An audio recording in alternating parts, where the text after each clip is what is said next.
Reading from Exodus 12, verses 1 through 14, found on page 58 of your Old Testament pew Bible. The Lord said to Moses and Aaron in the land of Egypt, "This month shall mark for you the beginning of months. It shall be the first month of the year for you. Tell the whole congregation of Israel that on the 10th of this month they are to take a lamb for each family, a lamb for each household. If a household is too small for a whole lamb, it shall join its closest neighbor in obtaining one. The lamb shall be divided in proportion to the number of people who eat it. Your lamb shall be without blemish, a year-old male. You may take it from the sheep or from the goats. You shall keep it until the 14th day of this month. Then the whole assembled congregation of Israel shall slaughter it at twilight. They shall take some of the blood and put it on the two doorposts and the lintel of the houses in which they eat. They shall eat the lamb that same night. They shall eat it roasted over the fire with unleavened bread and bitter herbs. Do not eat any of it raw or boiled in water, but roasted over the fire with its head, legs, and inner organs. You shall let none of it remain until the morning. Anything that remains until the morning you shall burn. This is how you shall eat it. Your loins girded, your sandals on your feet, and your staff in your hand, and you shall eat it hurriedly. It is the Passover of the Lord. For I will pass through the land of Egypt that night, and I will strike down every firstborn in the land of Egypt, both human beings and animals. On all the gods of Egypt I will execute judgments. I am the Lord. The blood shall be a sign for you on the houses where you live. When I see the blood, I will pass over you, and no plague shall destroy you when I strike the land of Egypt. This day shall be a day of remembrance for you. You shall celebrate it as a festival to the Lord. Throughout your generations you shall observe it as a perpetual ordinance." The second reading from 1 Corinthians 11, 23 through 26, found on page 173 of your New Testament pew Bible.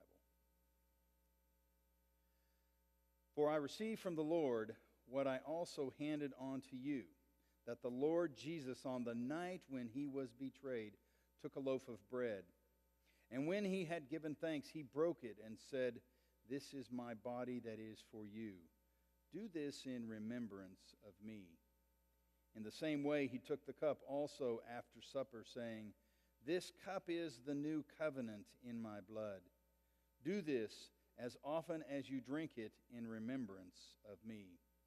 For as often as you eat this bread and drink the cup, you proclaim the Lord's death until he comes.'"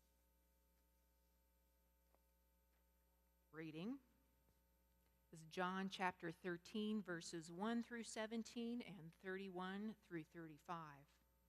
Hear the word of the Lord. Now before the festival of the Passover, Jesus knew that his hour had come to depart from this world and go to the Father.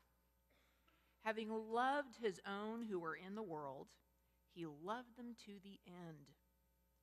The devil had already put it into the heart of Judas, son of Simon Iscariot, to betray him. And during supper, Jesus, knowing that the Father had given all things into his hands, and that he had come from God and was going to God, got up from the table, took off his outer robe, and tied a towel around himself. Then he poured water into a basin and began to wash the disciples' feet and to wipe them with the towel that was tied around him. He came to Simon Peter, who said to him, "Lord, are you going to wash my feet?" Jesus answered, "You do not know now what I am doing, but later you will understand." Peter said to him, "You will never wash my feet." Jesus answered, "Unless I wash you, you have no share with me." Simon Peter said to him, "Lord, not my feet only, but also my hands and my head." Jesus said to him, "One who has bathed does not need to wash, except for the feet, but is entirely clean. And you are clean, though not all of you." For he knew who was to betray him. For this reason he said, "Not all of you are clean." After he had washed their feet, had put on his robe, and had returned to the table, he said to them, "Do you know what I have done for you? You call me teacher and Lord, and you are right, for that is what I am. So if I, your Lord and teacher, have washed your feet, you also ought to wash one another's feet. For I have set you an example that you also should do as I have done to you. Very truly, I tell you, servants are not greater than their master, nor are messengers greater than the one who sent them. If you know these things, you are blessed if you do them." When he had gone out, Jesus said, "Now the Son of Man has been glorified, and God has been glorified in him. If God has been glorified in him, God will also glorify him in himself, and will glorify him at once. Little children, I'm with you only a little longer. You will look for me. And as I said to the Jews, so I now say to you, where I am going, you cannot come. I give you a new commandment, that you love one another. Just as I have loved you, you also should love one another. By this, everyone will know that you are my disciples, if you have love for one another." This is the word of the Lord. Thanks be to God.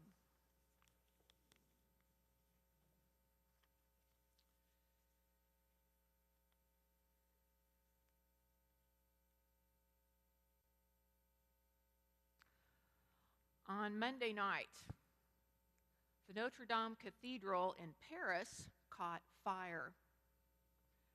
Watching the flames and smoke shooting up out of this magnificent holy place was like being punched in the stomach. For one entire evening, the media pressed the pause button on covering politics and turned our gaze to the scene of the burning roof and the toppling spire, and the people of France watching in horror as firefighters gave their all to save the two towers and the many treasures inside the cathedral. We heard that by the time the fire was extinguished, the entire structure was only 15 to 30 minutes away from being a total loss. We breathed a collective sigh of relief when we realized that so much of the building, including those 3 giant rose windows with their original glass, would survive. My husband Rod and I have never been to Paris, never seen Notre Dame, yet we too were glued to the TV on Monday night, grateful with the rest of the world that the damage wasn't worse than it was. Notre Dame is precious because it is so massive, so structurally astounding, with its flying buttresses and gargoyles and its once soaring roof. It is precious because it is so beautiful, and it is precious because it is so old and filled with history. I wonder how many prayers have been lifted up to the Lord in that holy place. We know construction began more than 850 years ago in the year 1156. Notre Dame was already 300 years old when Columbus discovered America. and 600 years old when the Declaration of Independence was written, our nation hasn't even had its 250th birthday yet. And I imagine that many who have visited Notre Dame or worshiped there must have felt a deep sense of reverence and awe and connection with human history that is hard to put into words. Great architecture does that, especially when it has been built to the glory of God. We encounter it and our whole being responds, wow, wow. And we're gathered this evening as part of a congregation that is a mere 160 years old in a building that is only about 130 years old. But the sacrament we share this evening and the story we tell goes back nearly 2,000 years. And right now, millions of Christians around the globe are sharing it too in remembrance of this night. And on this night, Jesus gave his disciples a new commandment: love one another just as I have loved you. He has just demonstrated love by washing their feet. A practical, hands-on act of service and kindness. People will know that we are followers of Jesus by the concrete things we do today to show love for one another. Well, yesterday, I was here at the church, and I happened to run into a church member who is a member of our congregational development team. And you may not know this, but one of this team's ministries is to show kindness to the employees of the daycare that operates on our premises Monday through Friday. So this church member had gone and purchased little potted flowers for every single daycare employee so they would have something beautiful for Easter from the church. And then she came around and made sure every staff member had one too. It was a small gesture, but her thoughtfulness and enthusiasm made it precious and beautiful. Earlier this week, I left church for the day and pulled out of the parking lot onto 8th Street to head home and noticed a member of the property committee bending over, hard at work in the landscaping around the playground, cleaning it up and getting everything in shape for Easter Sunday. Last Sunday, I watched a newcomer enter our church. He looked like someone who has probably had a bit of a tough life. And I watched the way people welcomed him and greeted him with a smile, and he beamed back. And you made sure that he had people to sit with during fellowship time after church. Last Sunday, I also saw a couple who has always attended the 8:30 service as long as I've been here.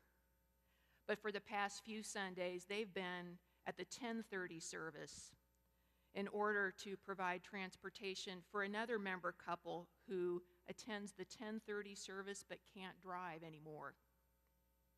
And I could do this all day. All day. I think about the patience you show when you hear an aging friend tell the same story for the 6th or 7th time. And I think about the way you give so generously to people in need, the compassion I've seen you show when someone has lost a loved one, the forgiveness that you offer when someone says something hurtful and dumb, because yes, we do that sometimes. And I think about that and I think, wow. Wow. Every time we show love for one another in these practical, concrete ways, we build something precious and beautiful together. We continue something sacred that goes back thousands of years, and fire can't touch that.